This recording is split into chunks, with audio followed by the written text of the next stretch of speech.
course of action is an example of what they call Rabbi mentioned in the Bible.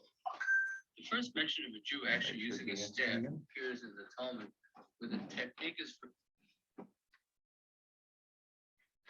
So what kind of file this is interesting. What kind of file is the Facebook Live? Yeah.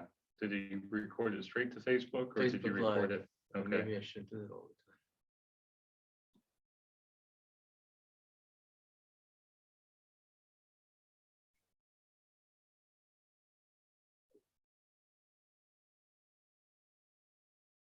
Might still be putting the kids down. Okay, it's fine. So I shouldn't go to Facebook Live because it's gonna be hard to put that right onto the. I mean, you can, but you'll have to download it and then re-upload it. The technique is for a diviner, hold it upright and release it. The direction in which it falls determines the course of action. Just getting the computer started up right now.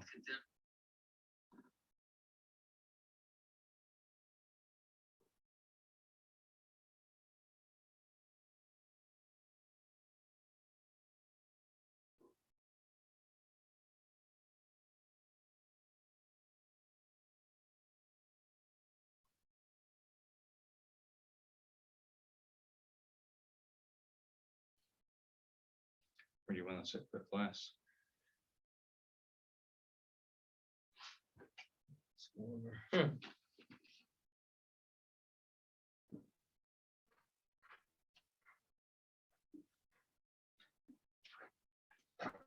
Yes, you, Jeff.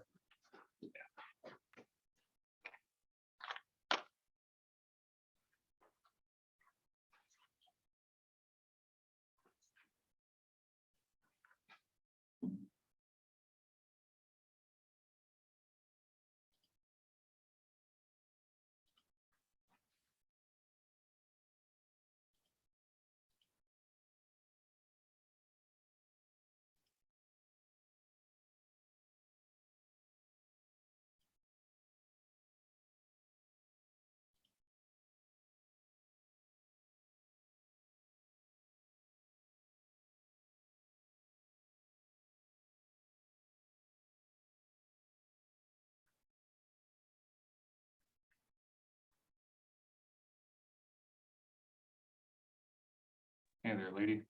Hi. Doing okay?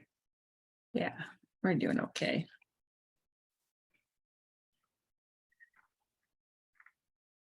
How's the setup going? Well, I think it's done for now. I had a brainwave. Oh yeah? Realized that Hey, having a battery backup on here might be a good idea. Hey, Deanne, we all set up here with the new system. Yeah. Had lunch with Marty and Sharon, so. Oh, nice.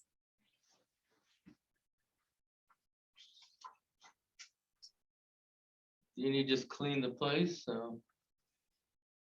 All right.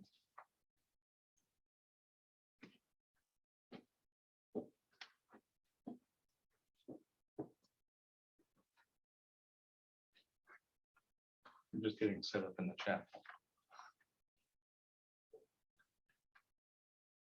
I was gonna say I could pull one of these out of here. Just slide the chair out. So I'm looking at the film festival, guys, so I like what I see here. I'm going with a friend of mine. We're going live March 19th at 2, Sunday, 4 Winters. My friend's son edited it. Farce of World War II, Poland, Ukraine, more than 25,000 Jews fought against the Nazis. Many of these partisans witnesses the murders of their family, often operating from mere holes in the ground. They would build, trade, or steal Jewish men and women, organized and fought against the better trained German war machine. They blew up trains whenever they possible. They carried grenades. By 1944, the vigilance had made the forest so dangerous the Nazis were afraid to enter. What do you think of that one, guys? live in JCC in Hartford at 2 on Sunday, March 19th. Sounds like Are it'd you be- guys interested in going? I'm gonna be going definitely live for that one. What day is that again? Sunday, the It's a Sunday. 19th of March. Let's see what's going on. I like the Jews of the Wild West on the 23rd. Ah, Oh, that's on Sunday at 4 o'clock. That's right after the other movie. Jews of the Wild West. really? Same Yeah. day? Yep, stay for both. An hour and 20 minutes, That's an 23rd. hour and a half, and then an hour and 20 minutes. So, Yeah, yeah, won't so- be able to make March 23rd. no. So the 19th is both, what's that? I found this book about Passover, which I think would be really fun for Oh. either the Tot Shabbat or Okay. the we could Mock do that. Seder. So just. Oh, read it for the and Mock look at Seder. it And see if you think it's something that. Yeah. Something for all ages. Okay, so they're both on the 19th, live. Thanks, Jeannie. Those two, Dan, those two movies are both live in Hartford In Hartford? at the JCC. That sounds like a good double header of movies, doesn't it? Yeah. If I only go to one day there, it'd be that day, I guess. And I The found Wild West one does sound interesting. a good book for the kids about Passover here that Deanie found. That we can read for, Nice. Do you remember how I got the chat window to reintegrate?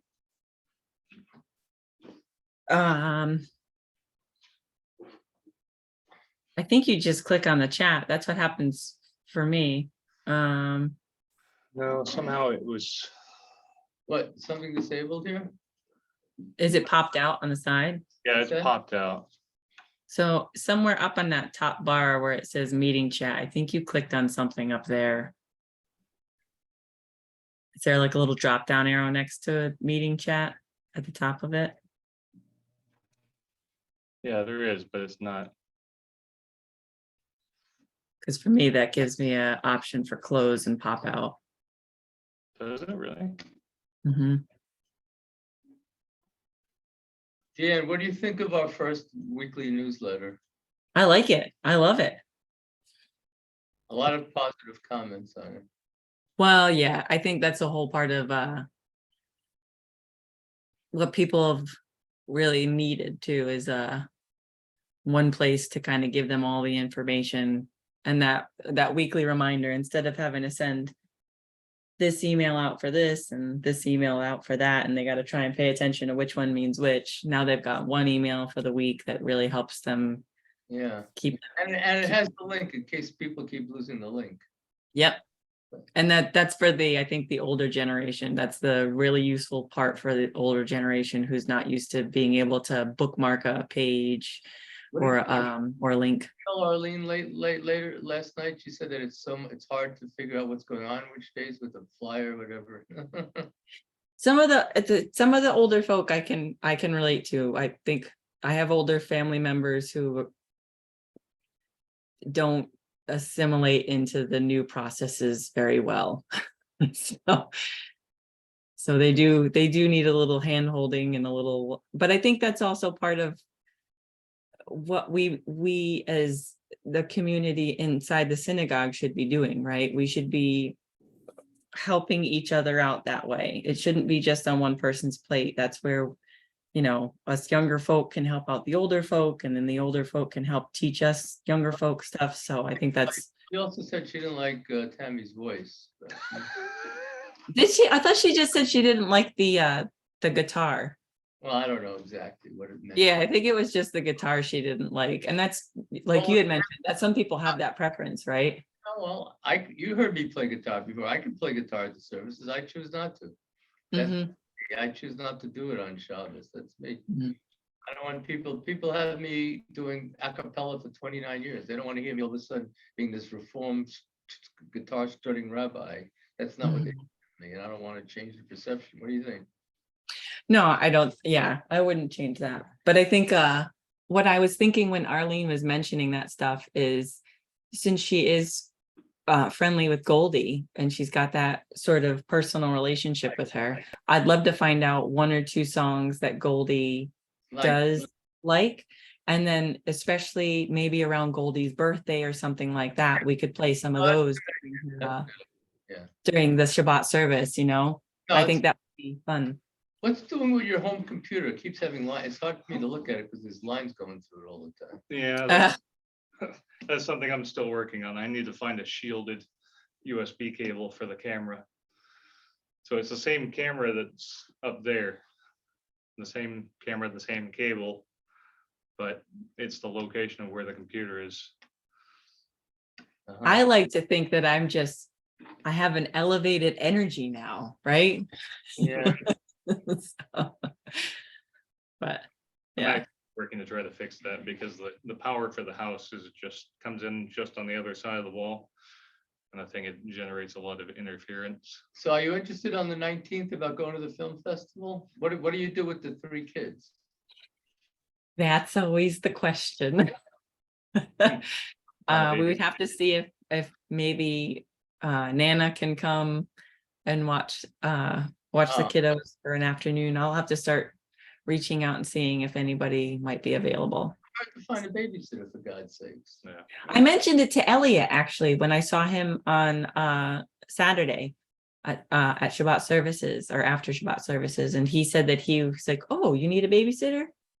Let me see what I can do." So he's kind of out there searching. So Okay. I'm gonna put it on Facebook already. I'm tired of this thing.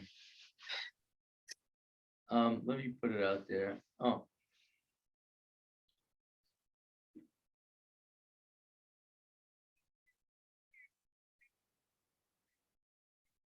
Money back.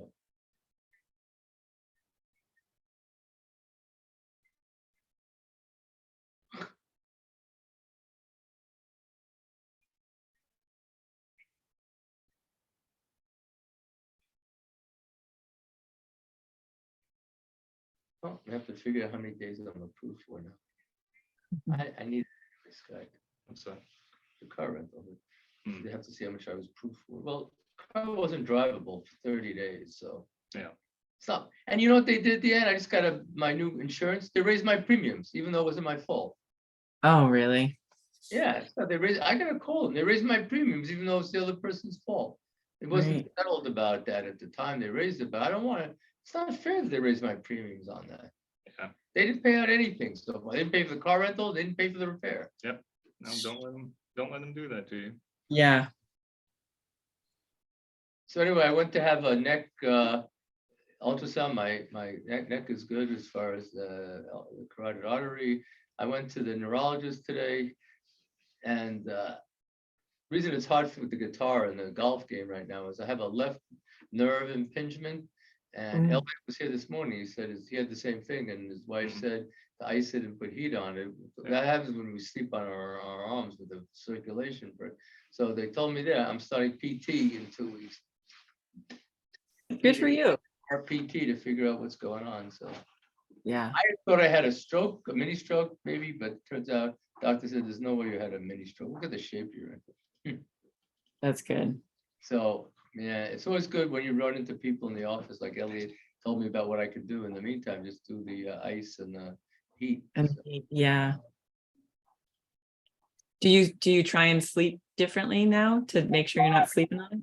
you know what my friend said today to me? He said, you have to try to sleep on your back. Yeah. True. I know. He said the best thing for your health wise is your back. It's just that I don't know. That's what I had to do in the hospital when I had sepsis. It's hard for me to sleep on my back. Yeah. My dad just had hip replacement surgery, and when he was in the hospital, they had to keep him on his back, and he's not usually a back sleeper. And since he's been home, he's actually said he's been sleeping on his back more, and he's feeling a lot better, quicker with his hip. So he's noticing a big change. How much we have to pay Nana to watch the kids for the afternoon? Oh, we don't usually pay. Huh? We don't usually pay her. It's acts of kindness towards one another. Kidding, Dan. I'm just kidding about these. Okay.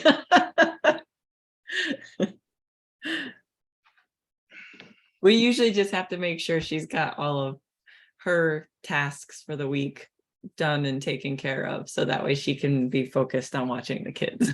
Who's the hardest one, Marianne? It can change on a dime. You can have like one who's being super helpful, and then the other two might be being challenging, and then you'll rein the other two in, and then the other one will just turn on. So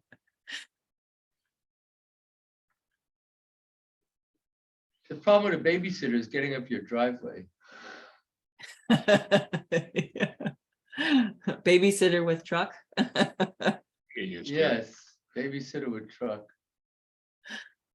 All right, well, Okay, you want to start with the Hebrew since I'm getting to Israel in 2 months there we from go. 2 months from Friday. Ooh. So can I go over a couple of things to make sure I Yeah. caught them? Yeah. All right. So William is, I have Lomaid, that's to learn, right? William Lomaid, yeah. Lomaid. William's Lomaid riding a motorcycle. He's learning to ride a motorcycle. So is that how it's conjugated, Lomaid? Or Lomaid, yeah, Lomaid Lerkov motorcycle, yeah. To ride a motorcycle. and we're I don't- hoping, But and he's funny, he's trying to learn all of the Horaot, all the instructions that we're giving him for learning that. by the way, motorcycles in Ofanoa. Ofanoa. Ooh. Let me write this down. Ofanoa, because it comes from the Ofan of the wheel. Ofan is the root, it means a wheel. Ofanoa. So it's using the old Hebrew, Ofan, and making it modern. Huh. So what's a car if the car has wheels? Mechonit. Huh. Because the car wasn't around in the biblical times, so they gave it a new name. Oh, what's a wheelbarrow? Does it come from the word wheel? Yeah.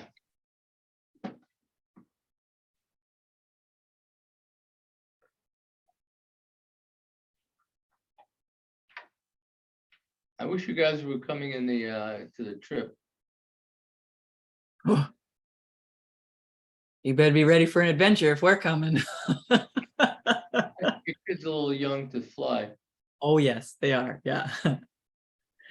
We're a little too tired to try and fly with three little ones.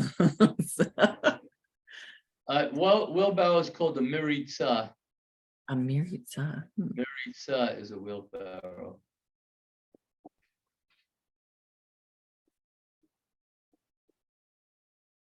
From the word, the root is maratz. And what does that mean? Marats? It means sort of to carry. Oh, okay.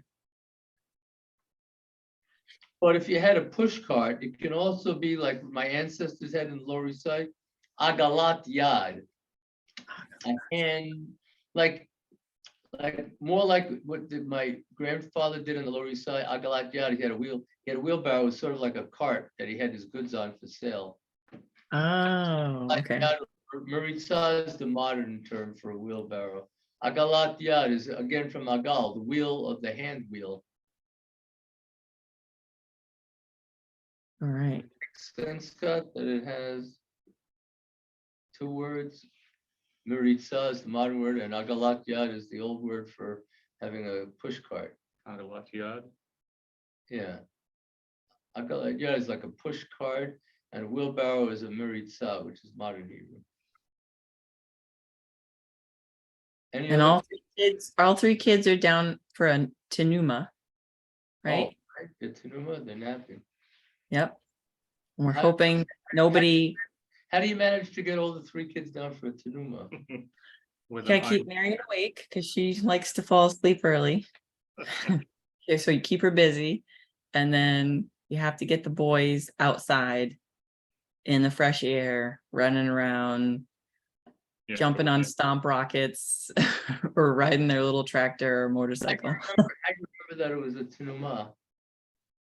Because I have it written down and I've been like mentioning that to myself, like, okay, Tenuma in like 30 minutes. So, Oh, I think it's good that you write it down, the word tenuma, because you're using it a lot. yeah, daily. So Yeah, is there any other vocabulary you need for household conversation? I think last week we talked about the luach, the board that we have up. And sheket, quiet, b'vakasha, sheket, b'vakasha, hey, be quiet. And then we had said that the gear was the word for chalk, right? Right, Not necessarily marker, but chalk to write with on the board. So talk. I think that was it. Because William's working on Katuov, his name, Yeah, right? Writing his name. I think shouting is an important word too. Litzok is to cry out, and litzroach is to really cry out, bawling and yelling and shouting. Litzroach That's raw. versus litzok. Oof. Both, but litzok comes from the word laugh. Oh yeah. And litzroach is to shriek, like Marion can do, shriek. She can. Yes. And William actually got rewarded today for Ezra for being a good helper, for helping. What did he do to make a good Ezra? He was helping me with his brother and sister. Marion was outside and she kept wanting to go down the driveway, and he would get off of his motorcycle, so stop playing with what he was having fun with so he could get off, go over there and say, Marion, come back over here. And he'd walk her back and hold her hand, make sure she was safe. So Oh, that's good. yeah, we've been trying to reward him for doing good things like that, helpful things.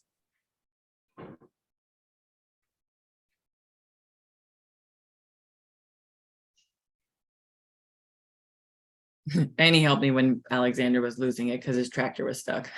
But he couldn't quite get it unstuck. And you can call a Jeep in Hebrew a Jeep. A Jeep? Really? That's an easy one. Jeep is a Jeep. Yeah. It's easy when you have the both with the same. Yeah. Make sure your rental car is going to be a Jeep. I'm still battling my insurance company about that rental car. They're looking at the number of days they're paying for. To me, it's not fair because the car was undrivable from day one. Before I ended up bringing it in, before I decided to go through my insurance, it was supposed to go through them. It's not fair that I'd have to pay out of pocket. I mean, it wasn't drivable from day one. The door was smashed in. Mm. Who's your provider? Geico, Geico Yeah. doesn't normally act like this, but farmers made it big. It's farmers' fault because they didn't acknowledge it till all these weeks later, saying after 4 weeks, well, we'll pay for a safe car. So I'm sorry, I already have my car back. Paid for a safe car to rent. Would you drive in a car that's smashed in on the door and you can't get out there? No, sir. Because if you got into another accident, well, how are you gonna Right. get out of your car if it catches on fire or something? Yeah, it's a. Right. Anyway, I hate to. Health as well. Thank God my health is good, and I spoke to Elliot, and I think the ice and the heat will help. Mm. I can't believe someone actually thought I had a stroke because I had tingling in my hands.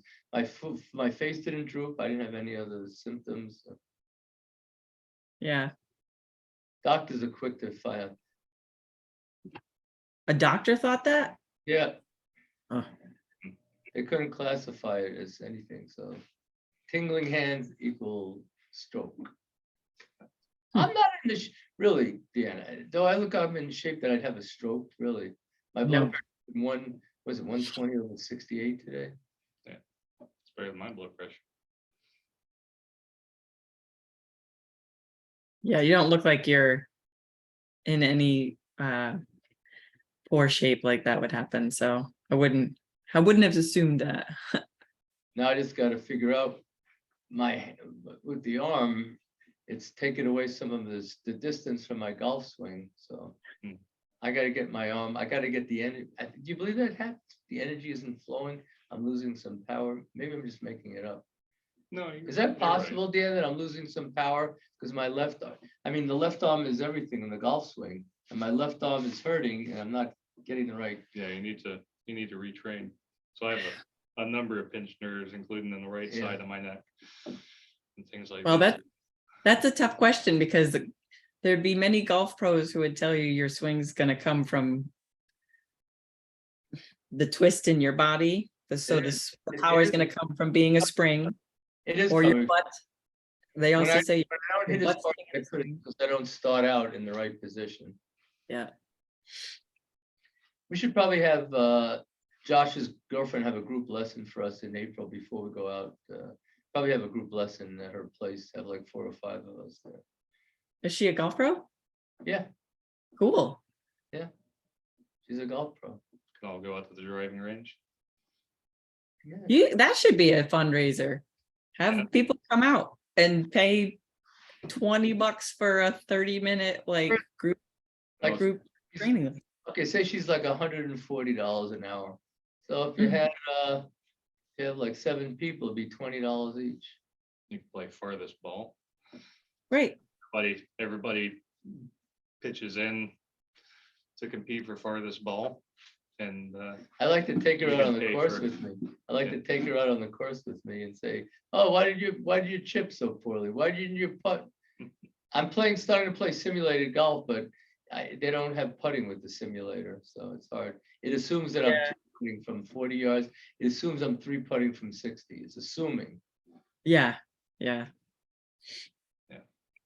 you're talking to the events programs coordinator Oh. for Buttonhole. Oh, you were the events coordinator for Buttonhole? Do you know Mylène Patois? The last Mylène? Sorry, you broke up. What was that? Do you know Mylène Patois? The laugh yoga teacher there. Oh, I have heard of that. The laughing yoga teacher, but I've never. Oh, she moved to New Hampshire, so she didn't return. Oh, my- okay, she's not local anymore. Okay, so what does Aruchat Saharayim mean? Which meal is it? Arucha is meal. What's Saharayim? Is it Boker or Erev? It's not Arab, right? What's Saharayim? The noon meal I had In with between. Marty. The noon meal I had with Marty. We achlu Aruchat Saharayim with Sharon and Marty. Meal of noon, A noon meal. also known as lunch. Ochel, we ate together. Biyachad, we ate. And we were smechim, happy.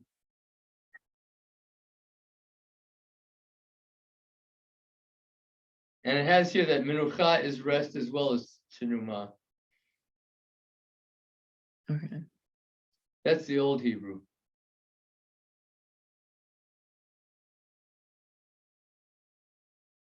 Not tinema, right? Is not the old one. Yeah, it's a new word for it. Okay. So Aruchat Saharayim is the lunch. Did you have Aruchat Saharayim? Achalt Aruchat Saharayim? Ken, I had with Yes. Martin tuna. How do you say dumpster burrito? Dumpster burrito. That's what Scott made. We call it dumpster burrito, whatever we got left in the fridge. you wrap it up in the tortilla and you eat it. And you are smachim.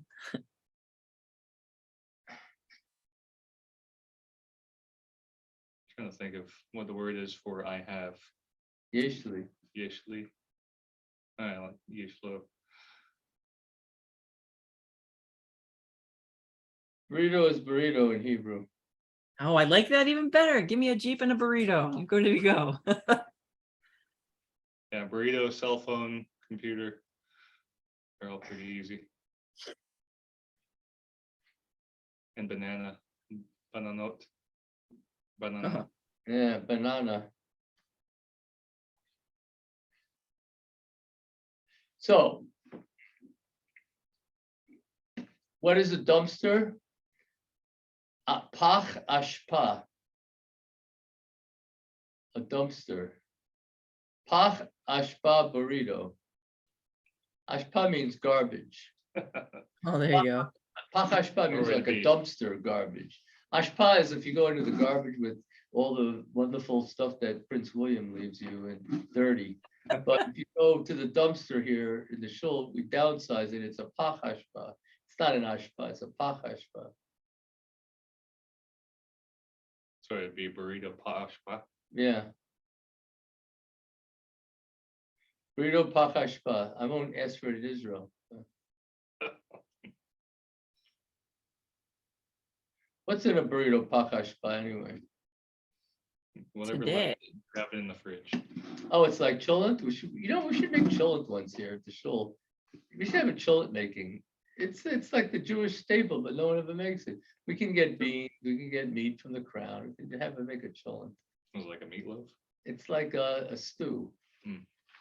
Oh, yeah, just with like whatever ingredients you have. Well, let me see. Simple. And we should have it. We should serve it at a potluck.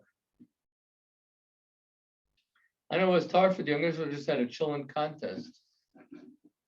Yeah, different Really? teams.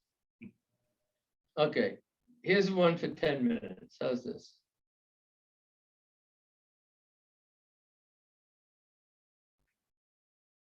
So we need an onion.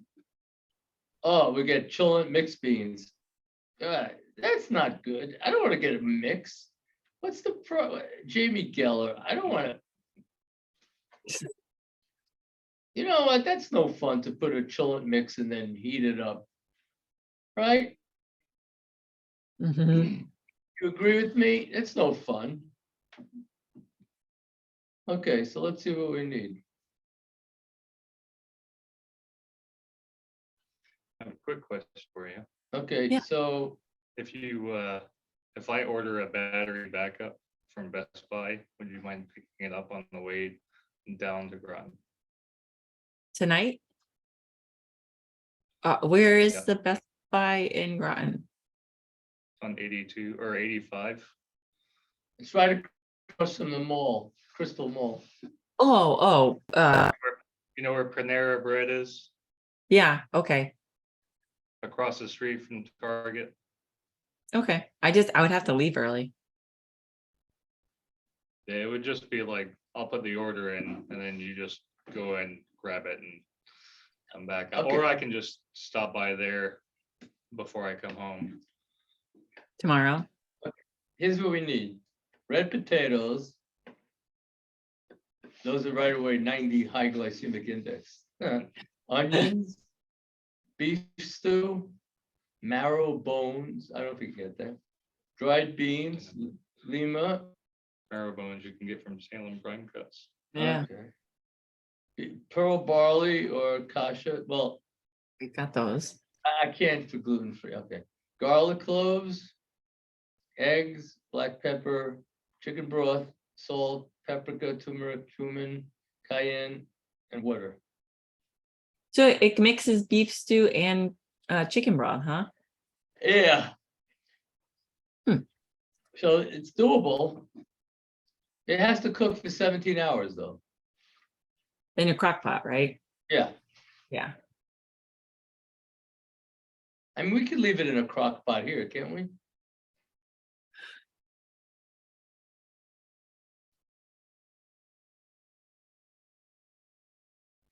The beans should be soaked prior to. Yeah, So we have it's a- in a, we have a pressure cooker for that. Yeah, we usually do that. Pressure cook them and then you put them in whatever you're gonna make. that'd be fun, chillin' making at the shul. Yeah. So we do it on a Friday, right, and have it on Shabbos. Mhm. We'd have it Friday morning and be ready on Shabbos then, right? Yeah, do it like Mhm. for one of the potlucks. Or Thursday night, right? And that would be something fun. Oh, I can't think of her name. Debbie Dubitsky. She's the dietitian, right? Right.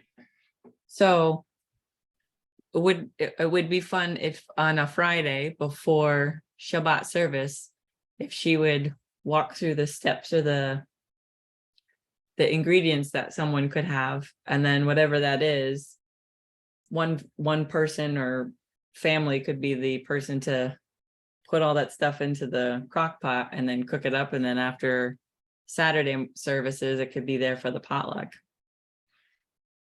Yeah. for tasting. People could learn the recipe on Friday night and then come to services, and afterwards at the potluck have a taste. Yeah. I told my Marcia Reinhardt today if she's free to invite the emissaries for Shabbat across America here. And also, yeah. also my students, my girls from the Hebrew high school. So Yeah, that'd be good. Where does Marcia Reinhardt go to services?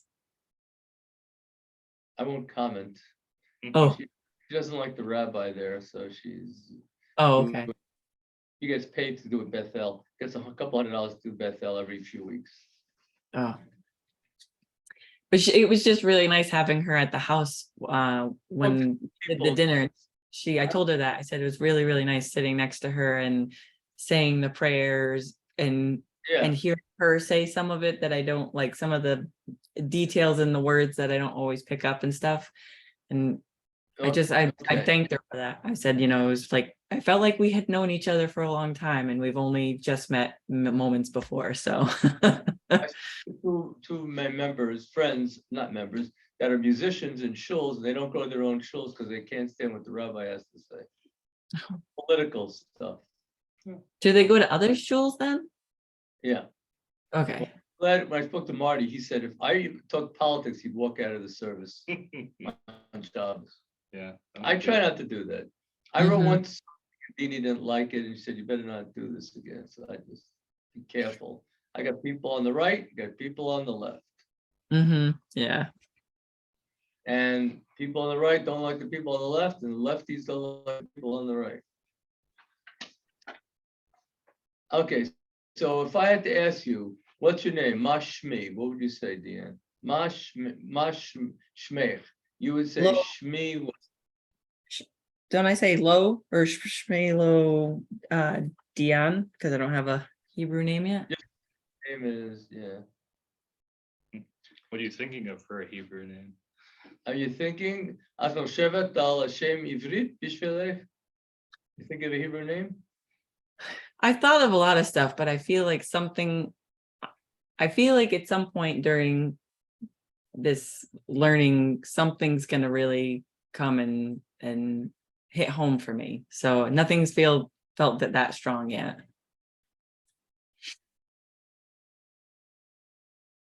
But it will. You got time. You got time. Yeah. Yeah.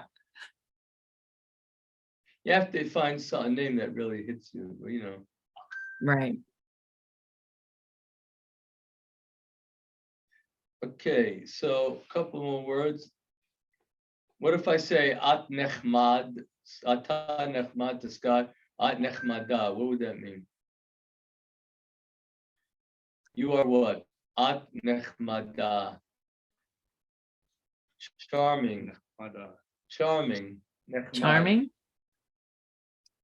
Like Prince Charming? Like you have Huh. Prince William?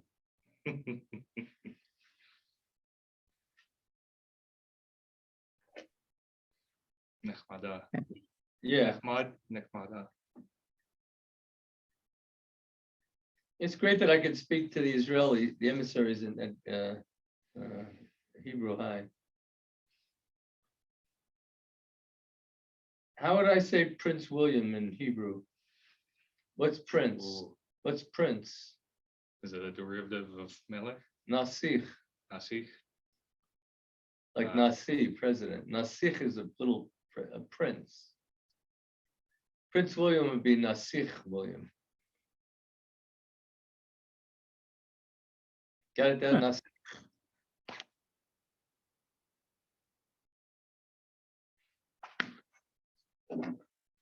Is he going to be playing half guitar with me soon, Dan? Is he going to be jamming with a half guitar? Have some. Not too soon. I don't mind him playing the ukulele on Saturday. I like the ukulele, so. I'm pretty sure he'd play any instrument that you could give him at this point, but he's definitely working his way to earning something like that. Oh, yeah. So mhm. By being kind? And showing that he can handle the responsibility. Oh, So okay. that's the big key for an instrument. He's got to be able to handle the responsibility and keep it safe without getting crazy, getting wound up and crazy and not taking care of something. So Oh, wow. it's important to learn that before before you get him something too delicate or too expensive. No, it's just that some of my favorite guitarists started when they were 5 years old. I'm just saying I wish I had. I wish I didn't have to wait till I was 40 to pick one up. Yeah, well, and I can understand that, but I think some of those people also were may not have had as many siblings. And when there's multiple siblings, it's easy to get wound up and lose control of yourself because somebody else is acting out of control. If it was just him by himself, I'm sure we probably would be like, oh, we're on board. So, I can't imagine Marianne doing a guitar solo. oh, just wait. Yeah. Just wait. She picks up the little plastic guitar that William has and pretends to play it. So, She's interested in keyboards? and we have a keyboard and she walks up to the piano keyboard and she just pop, pop, pop, or she'll even climb up on the couch just so she could turn it on and then lean off the side of the couch to try and play it instead of standing on her tippy toes and playing it up here. So, yeah. That's good. They love music. They love music. So one last thing for today. What's misachek mean? One more time. Misachek means to play. Misachek begitara. You can say you can playing around with the guitar. To play. Meaning play instruments specifically, not like if they were to play outside. Yeah, well, it's more for playing outside.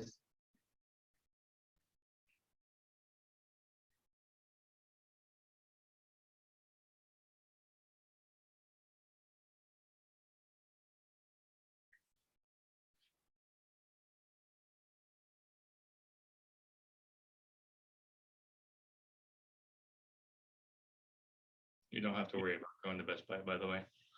No? Okay. Oh, it'll arrive faster if it gets shipped. Okay. They have them available in Waterford, and then I went to check out, and it says available on 4 days after it would have arrived by shipping. So Okay. Write one other thing down. Misachek means when they're playing outside in the driveway. Linagain Okay. to play an instrument. Linagain the guitar. That means to play the instrument. Is that specific to guitar? Like To any instrument. Okay. Linagain is to play. Misachek is what they do outside, the three of them. Linagain is what William will do with the guitar. From the word nigun, right? Like a song of words. Yalla la la la la la yalla la la.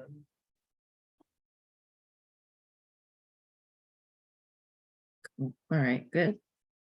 Okay, that's it for today. Any questions on your new vocabulary? Nope. You I got think- prints, you got wheelbarrow, you got to play outside, you got to play. I'm trying to give you words. Charming.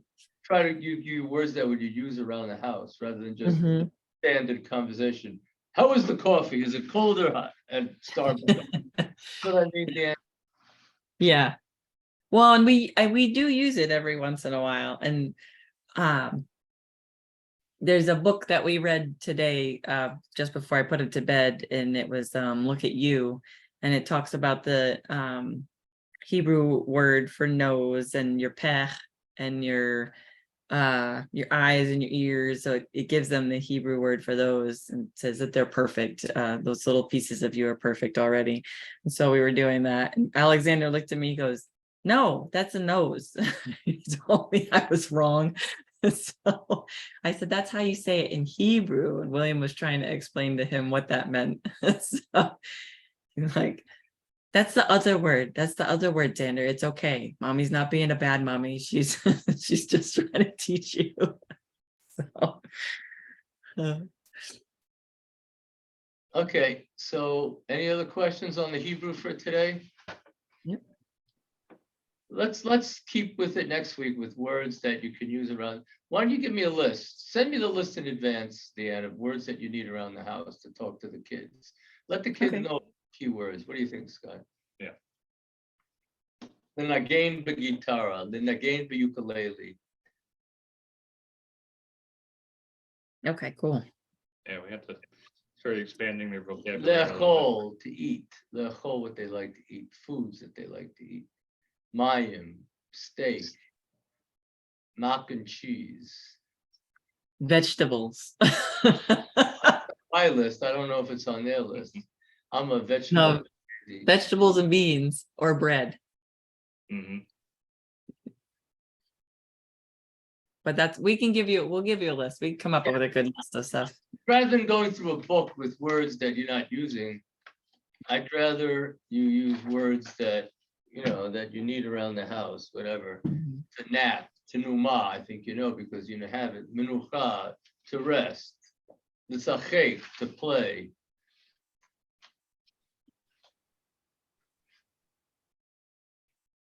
Gavina, cheese. Halab, milk. Basar, meat.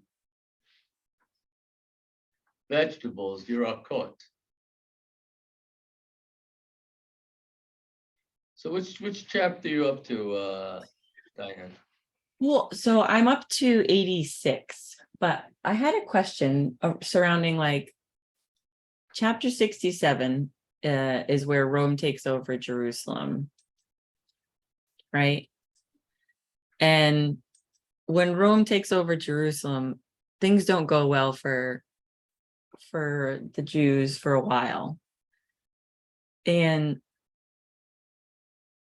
I was thinking like they invited Rome into their land to help them because they were having trouble anyways. And then Rome just kind of like said, fine, we're just going to take over everything anyways. But do you think that was a wrong decision of them? And was that like a punishment of God, from God? Or do you think that that was just somehow a lesson that they had to learn? Or that maybe like should kids tried to stand on their own?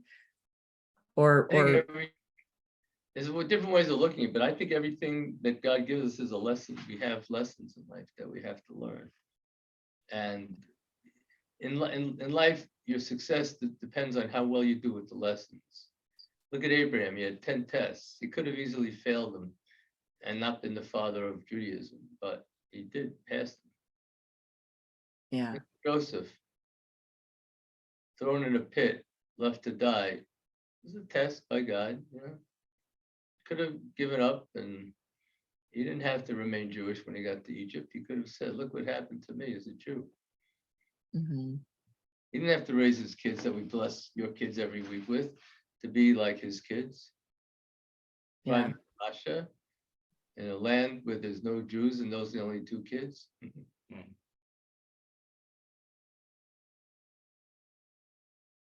Which is a testament to how well Abraham did.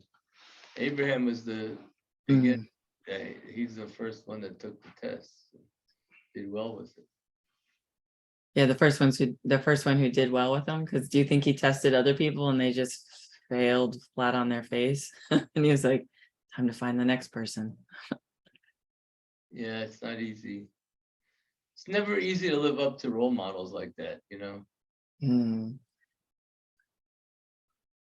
Like the thing is, I come from a generation of rabbis from Poland. I'm not like them at all, but it's still nice that we had 7 generations of rabbis beginning 3 generations ago in Poland. But I'm not like them, but I'm living in America. They lived in Poland in a shtetl. Their job was basically Talmud and davening, praying, and that was their thing. They don't go into Kabbalah. They didn't go into modern Hebrew. They're not studying our history. They're not studying business ethics other than Talmudic ethics. So then who are the rabbis that go into the sort of Kabbalah pathway? Ones that are attracted to it, Hasidim for one thing, yeah. Yeah. Hasidim. Well, that's why I studied Hasidim for so long. Hasidism in Israel and in the United States, because that attracted I couldn't wrap myself around just plain interpretations. I always like to look at the mystical aspect. That's why I studied with them. Yeah. So I'm a rabbi basically because I loved it. I told you that before, yeah. Yeah. I like that aspect of studying the deeper meanings of things. So this happened when I was in college, by the way. I went to the Breslov in Brooklyn. I was looking for answers when I was already 20 years old. I was already looking for this stuff. Yeah. Way before I wanted to become a rabbi. Way before. That's Yeah, I don't know why. I sought out the first Breslov rabbi in the United States in a basement in Brooklyn, and we studied. And now the heads of Breslov are married to his daughters. Tzvi Aryeh Rosenfeld. I found him. I was going to school in Brooklyn at the time, in Brooklyn College. So after school, I wasn't married. I didn't have a commitment. I could do what I wanted after school. I went to study with the Breslov.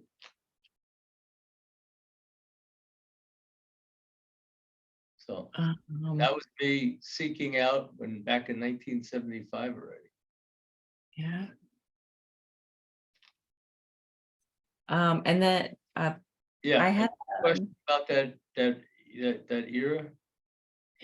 well, so that's what was one of the questions that I had when I was listening to those particular chapters, because it goes over Rome coming in, and it starts off by saying, you know, that they were invited and they didn't just decide, hey, let's come on, let's go over here and take over everything. They kind of came in and they were like, oh, this is a mess, and we're going to take over everything anyways. So it was just one of the questions that I had when I was listening to those chapters. And then it was interesting listening to chapter 71 about Jesus and the crucifixion with Pontius Pilate. Because listening to it makes so much sense. Mm-hmm. And being brought up from a Christian household and family, it's funny that some of those questions never pop up. You just you kind of grow up taking everything for granted, just saying, oh, well, that's what someone said, you know. Oh, and Pontius Pilate, he really didn't want to do any of this stuff. He was really, really troubled about doing it, but he had all the power in the world to not do it. I don't think so. I don't think he wanted blood on his hands. He figured that people rebel against him. Yeah. Yeah, Right. I don't think it was out of any goodness of his heart, though. Right, exactly. That's the part that I think is it's funny to look back now and say, why didn't that ever cross anyone's mind to kind of ask that question? So I mean, I have to say I listened to that one, I think 2 or 3 times, because it was just stuff that I had never thought of per se as I was growing up. Yeah, well, Yeah, it bothers me when a book like this that it says Jews said crucify him, crucify him, crucify him, because most of my life growing up as a kid, people said, you know, we're responsible for the crucifixion of Jesus. So Yeah. I don't like to see it in writing. You still hear that today. Yeah. You still hear that today with I don't know. Dennis Prager just had an episode of his fireside chat, and I think he talked about how Jews killing other Jews.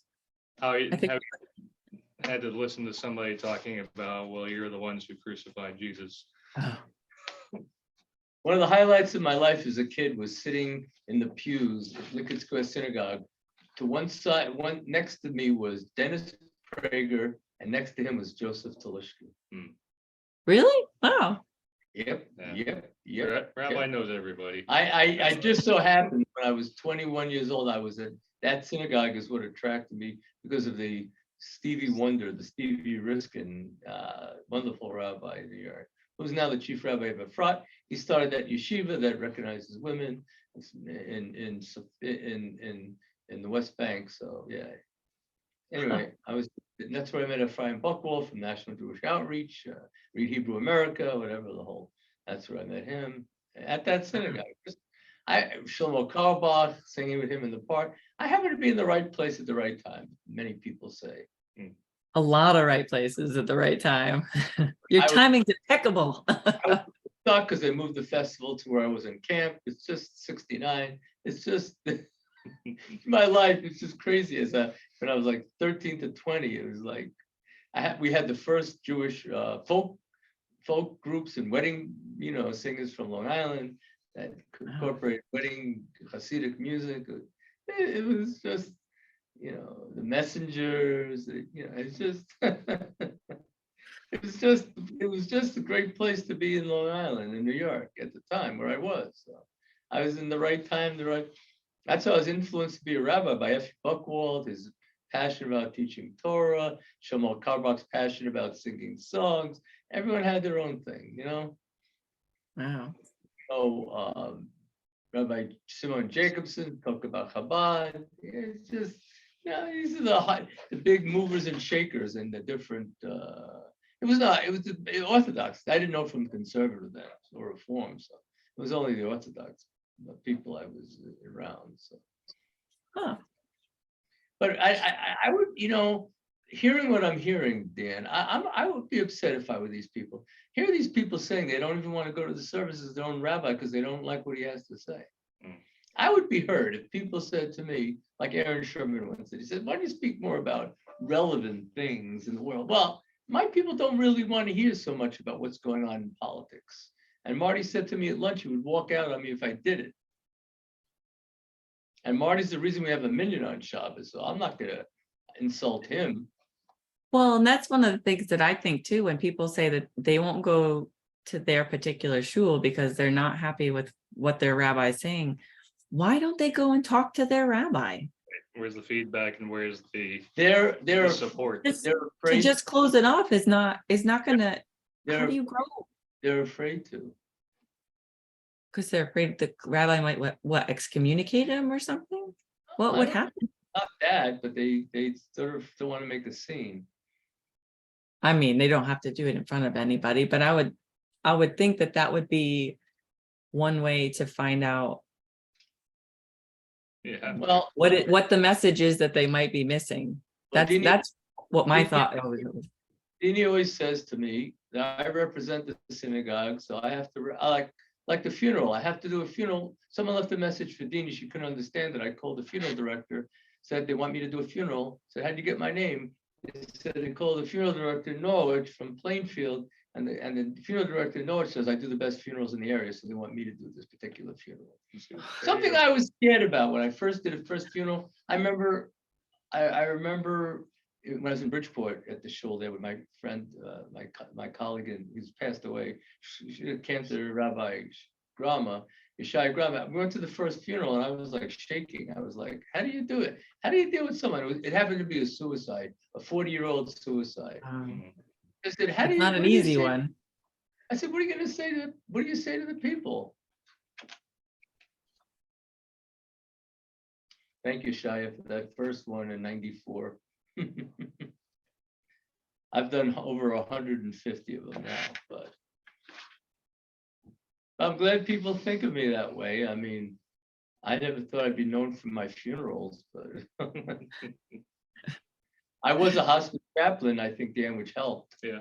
Being an interfaith hospice chaplain helped me a lot. Yeah. I told Miss Mayer when she interviewed me at Hospice of Southeast in Connecticut, I said, why do you want me? They said, well, you recommend us. I have no experience.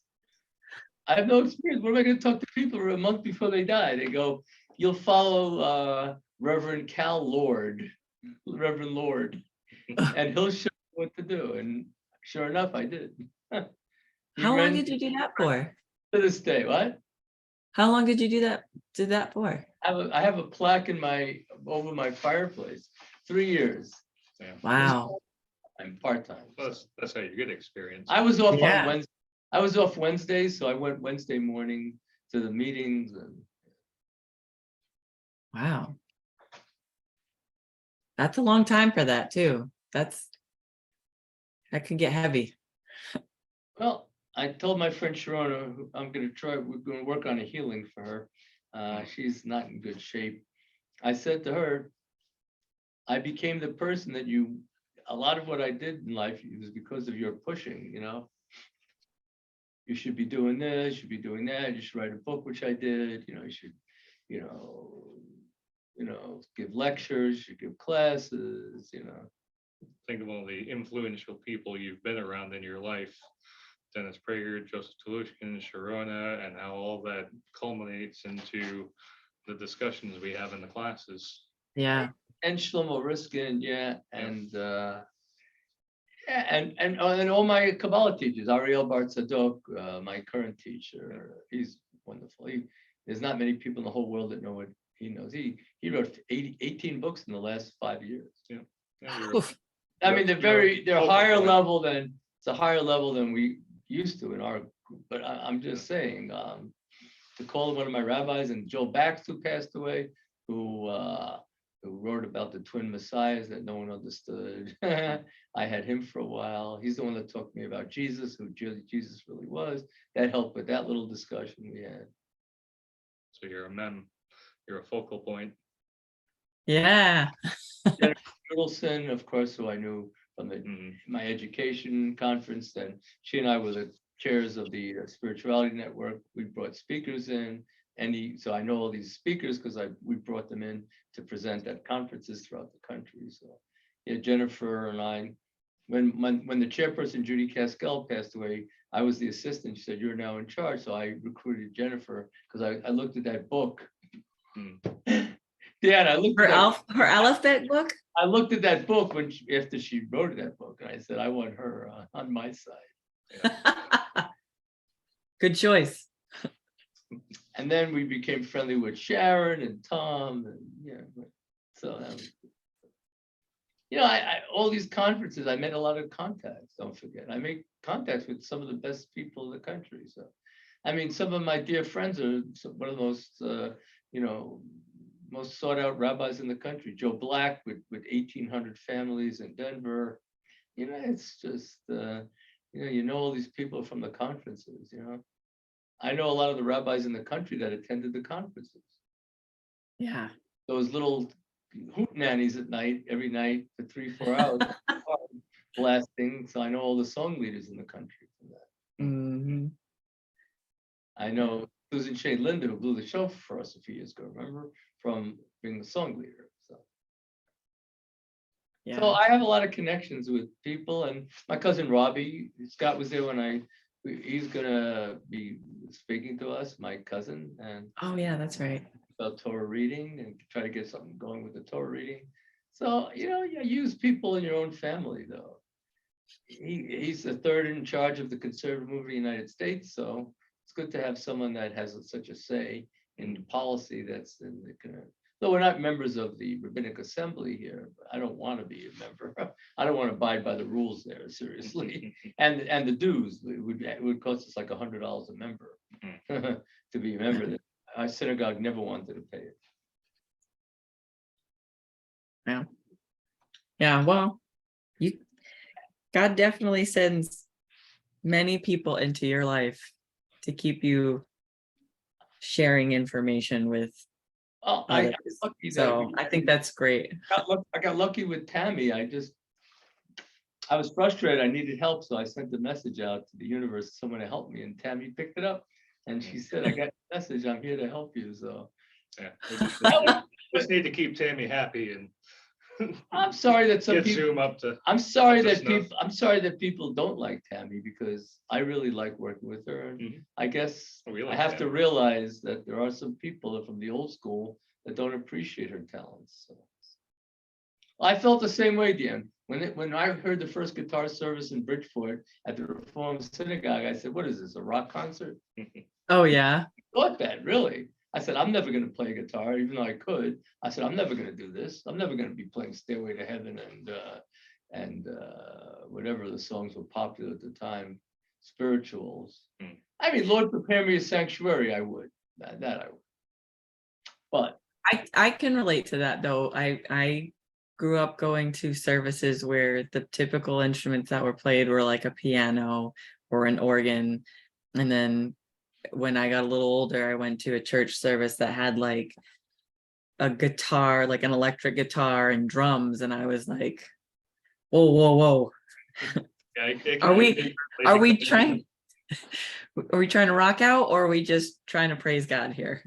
well, that's where I gotta draw the line sometimes. And I don't want this becoming a rock concert, Mhm. but I think some of the songs we do, I just love. They really, I wouldn't be doing songs like I'm singing Saturday night when I see Rabbi Creditor, who's married to Neshama Karbach, who wrote Olam Chesed Yibaneh, Yadadai, Yadadai, Yadadai. I mean, I know him. It'd be great to see him and tell him we use the song.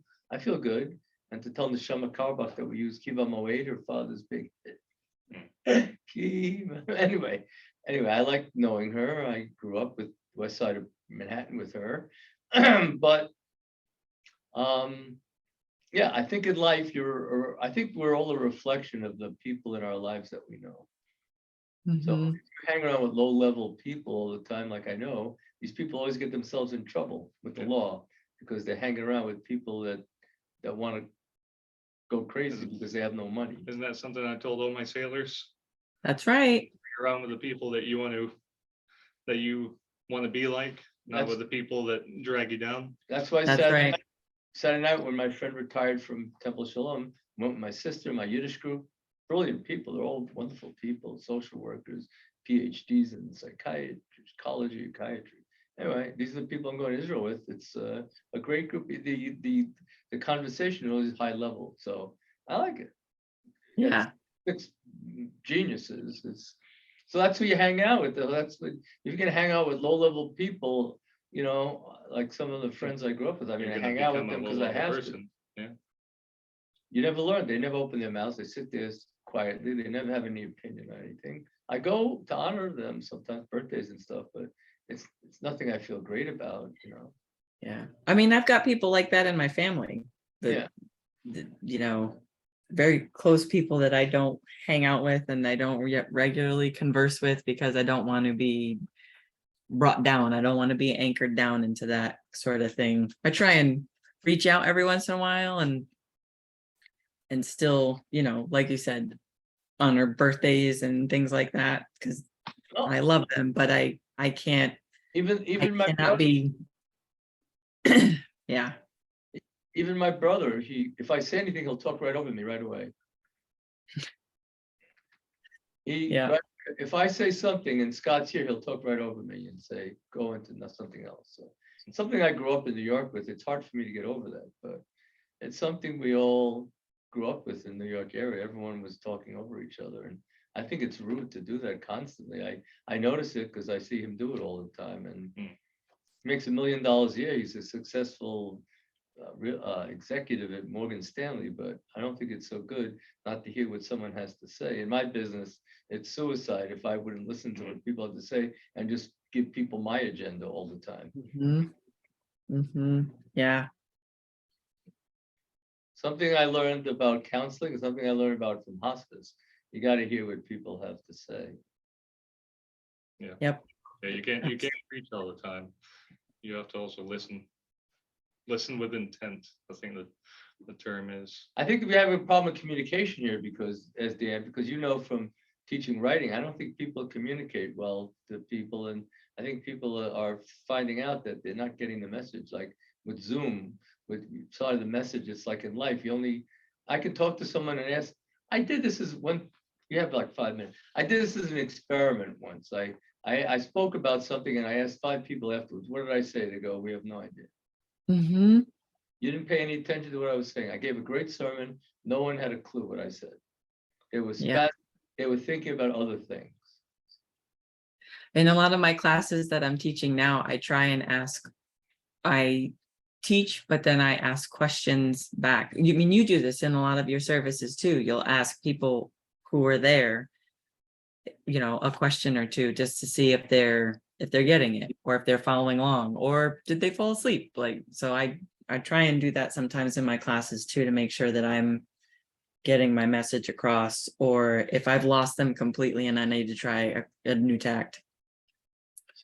Because I grew up and the rabbi's speech was an hour long, so everyone had their sunglasses on and they were sleeping. And this guy, but I said, when I was in rabbinic school, Rabbi Gutterman said, no more than 10 minutes. He said, you could speak long as you want, but no one's going to remember what you say after 7-8 minutes. They're not going to remember anything that you say. Well, especially Oh. especially if the mindset is to get in, get through Just service, show up. and get on with their day. I mean, there are Right. people like Aaron and Marty that think I should speak a long time, but I said, what's the point really?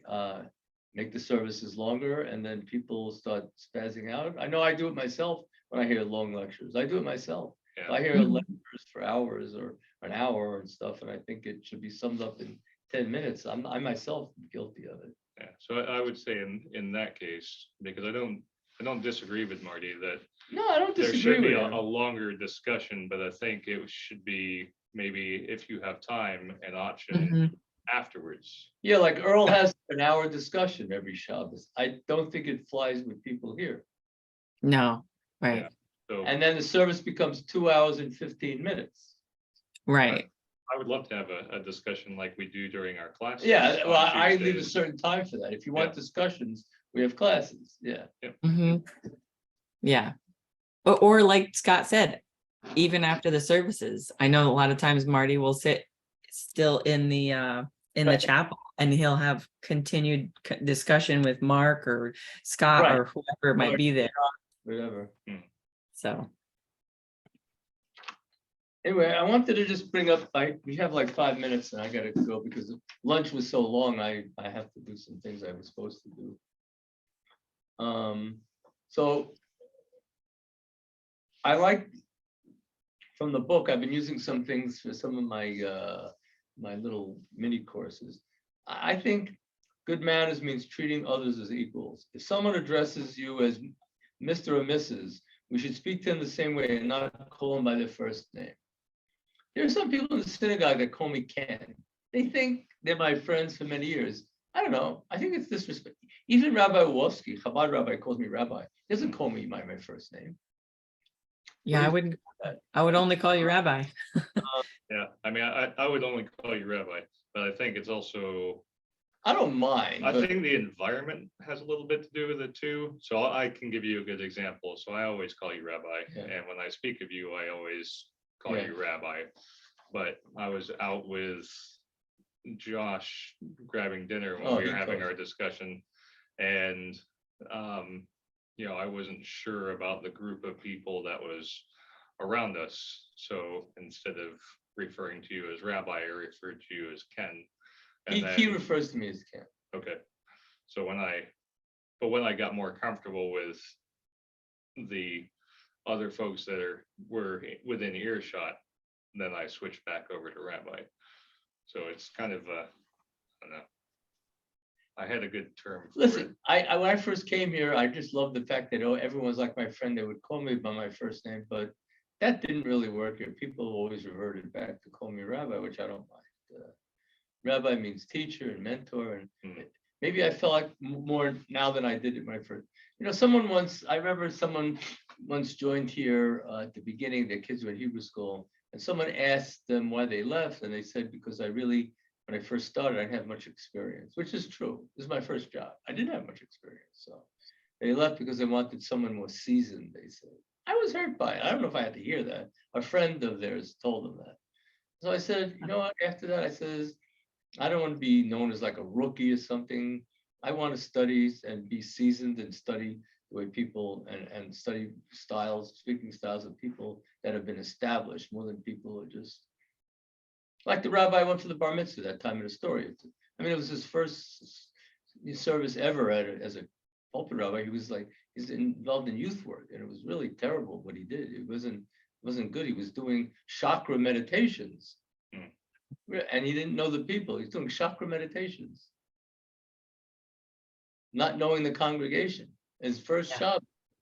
And I thought there was some good things that he did. So I asked some people, I asked some of my family members, what do you think of the rabbi? They said we couldn't stand him. He said, who is he to be doing chakra meditations at a bar mitzvah? Mm. So You have to know your audience. yeah. I As a hope speaker, as a writer. when you, and that's what I mean. You try something the first time, you may not know, and then people might hold it against you. Yeah. So here's one other thing I want to leave you from Ketubot, the Talmud. So I love this book, by the way. I read it every day. I love it. Just love it. I actually called Joseph Telushkin and thanked him for the book last week. Oh, okay. He said, I remember you from Palm Beach when we spoke of your father's birthday. Yeah. He was talking about the book when he wrote the book about the Rebbe, the Lubavitcher Rebbe. So. And I spoke about my father, and I got a bigger ovation than he did because people wanted to hear about my father. They didn't want to hear about the Lubavitcher Rebbe in a non-Hasidic shul. And then we had the rabbi, the last one rabbi was the rabbi from the Hampton Synagogue. And he was wearing like sandals and shorts. So he said, well, I'm in Florida, I dress this way. But in New York, he doesn't dress that way. So I sort of looked askance at him and said, we both went to day schools. He went to Ramaz, I went to Hillel. He was best friends with my cousin Ronnie. And I would never do that, Dan. I'm not going to dress in sandals and shorts when someone gives me $5,000 to be a scholar in residence in Florida, in Palm Beach. I'm not going to dress like that. So No. about that too. I like the fact that he's on JBS TV every week. I joke with him. I send him messages. I said, Rabbi, where's the message? I'm from the Reform Synagogue. I hear message. All you do is explain the Shalom Aleichem. Okay, well, I could do that with him. He's been married Yes. 7 times. He's been married. Wow. They fired him once. He said he has a manic depressive issue. He went on meds. So he's married my age. He's married, 2 years young. He's married to a 32-year-old Israeli. Wow. I'll just stick with my husband. I'm very happy. Yeah, 49. He has only 4 kids. Okay. Oh, by the Wow. way, in this synagogue, we have 3 families that are getting divorced. Oh, really? So it's not easy to stay married. I won't mention who they are, but there are 3. 2 of them actually got divorced, and 1 is getting divorced. Mm. Isn't it sad, Deanne? Oh, we'll pray for them because Point. An ounce of prevention is a pound of cure, right? So always never talking down to your spouse, never calling each other. Name calling is absolutely the worst, right? Once you have degraded somebody else in your mind, it's very difficult to recover from. I just think one thing, Dan, if someone has a problem and they want to run after younger women, 30 or 40 years younger, at least tell your wife you have a problem. Don't try to get your cake and eat it too. Have your cake and eat it too. If that's what you want to do, say, I'd rather leave on good terms. What do you think? Say, Yeah. And then these women find out that the guy is cheating on them. yeah. We No. We hatched all that out before we got married. Like in the first 2 weeks of meeting each other too. My father did the same thing. So my father's no better than these people. And I understand it. And my father, believe me, I understand it. My father was the same way. I just hate to see these people make the same mistakes because it was devastating for the 3 kids. When I grew up, my neighbors thought we were all going to be drug addicts because it was such a horrible divorce.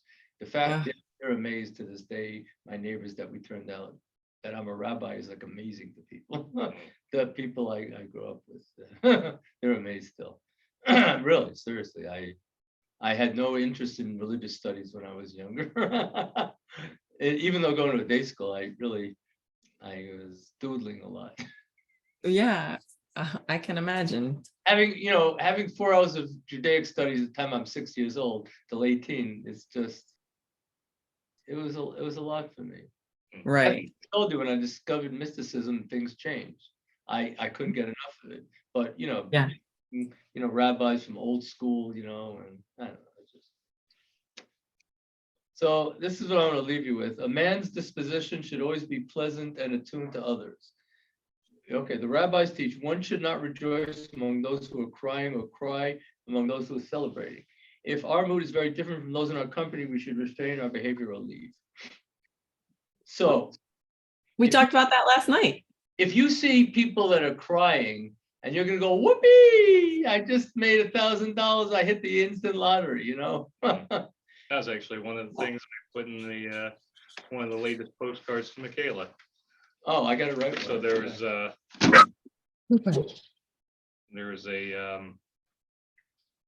I looked it up on Chabad.org, I think. And I was looking for good quotes from the Talmud about human nature. So I think there's a list of 21 of them. And now I'm going to have to go back and find it because I didn't bookmark the page. But I made it through the first 7, and one of them was don't rejoice in a room full of sorrow. Oh, okay, And- so you know that. and don't weep in a room full of joy. Mm. You know what? There's sometimes when I went through my health issues, you know what?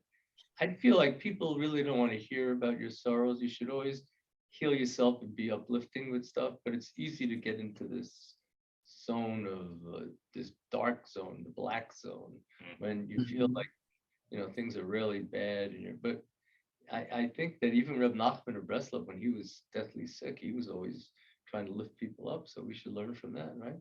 No matter how you are. I don't think people want to be around you when you're like that. I don't like people that always saying how I was on the phone this morning and the person's telling me how horrible things are. I said, well, I'm working on a healing. We're going to try to work with you.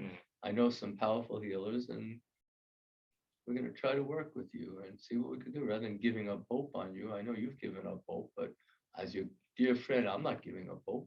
If there's any way to do this, I ask God to help me. And I find that folks like that need purpose in their life. Mhm. Lost the purpose that they had, but they haven't guided themselves No. to a new purpose. I think the cancer stem from intolerance of others.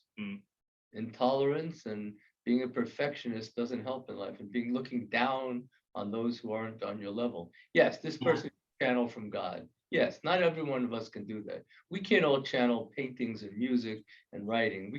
Not everyone else can channel from God. But to look down on people that can't, it's just, it's a gift that person has, and I respect it. Yeah. And I supported it. But not everyone wants to hear that. Not everyone wants to hear that you're special, that you're channeling like Jennifer Judelson. We love Jennifer. No, I'm not jealous what she did. She has that ability. She always did, and she can do it. I can't bring in some way what she's doing. So I just appreciate her. And the reason she comes on so often is because a lot of people don't give a darn about this stuff. How many people care about mandalas? And mandalas is a Buddhist concept, as I pointed out last night. It's not a Jewish concept, but she made it Jewish. Mhm. So instead of being jealous, I think we should embrace what she's done. Yeah. Well, and that's what I think the people who go to the class are. They're just thankful. They're thankful to be able to see that when you don't have that, you don't have that talent. At least you can be a part of it. Must be in the country. How many people are getting a class like that to understand the essence of Hebrew letters? You Right. could have classes with people speaking Hebrew like we did before. You could have classes with people understanding biblical and Mishnaic Hebrew, but how many people are getting to the essence of the letters? Seriously. Right. I mean, I love it myself. It challenges me to come up with what I think of letters, to go back, think about what I make special, the lamed last night with the double mems, the Mhm. nun. Yeah. We're lucky to have her, seriously. And more people obviously don't care when I wrote down that Jennifer Judelson's with us. It'll be in the newspaper, but we are the ones who chose to benefit. Not everyone has time for that stuff. Yeah. Everyone Not has everyone makes time for that stuff. I think that's who we're going to attract as we continue to develop this. Folks like us, folks like Arlene and Marty and Sharon, right? Those are the folks that we're going to draw in by word of mouth and by Yeah. advertising and the Jewish leader and wherever it is that we spread that word to. And look at Trudy. I mean, Trudy came to one service and then she started coming to the Kabbalah classes. And now she comes, she's been coming rather regularly. Like that's For Wednesday, Friday, so I'll figure out more about Trudy then. good. Anyway, thank you, Scott, for putting the system. I hope you're enjoying it. Deanne, it's been recorded, so we have it for those who want to hear it. And I just think that people in life just don't have time for the right things in life. I know myself. I feel sometimes I have Audible. I use it to my benefit. Mhm. I learned from Michael Greenwald in Talmud years ago that you have to really find time for books. And I just found another book that my friend Mark Nasik wants me to study about how to heal people when they don't want to heal, how to change. So you have Oh, people yeah. recommend books. So I just finished one and now I'm on another one. So Good. always a constant source of books. Thank you, Mom in heaven. I love reading through books. That's why she was the genius that she was. She read more than anyone else. How did Tony Robbins become the great motivational speaker? He said, I listened to a lecture by him. My ex-wife's in one of his sessions. He said, I just constantly read 70 books a year. I just wanted to know more than anyone else.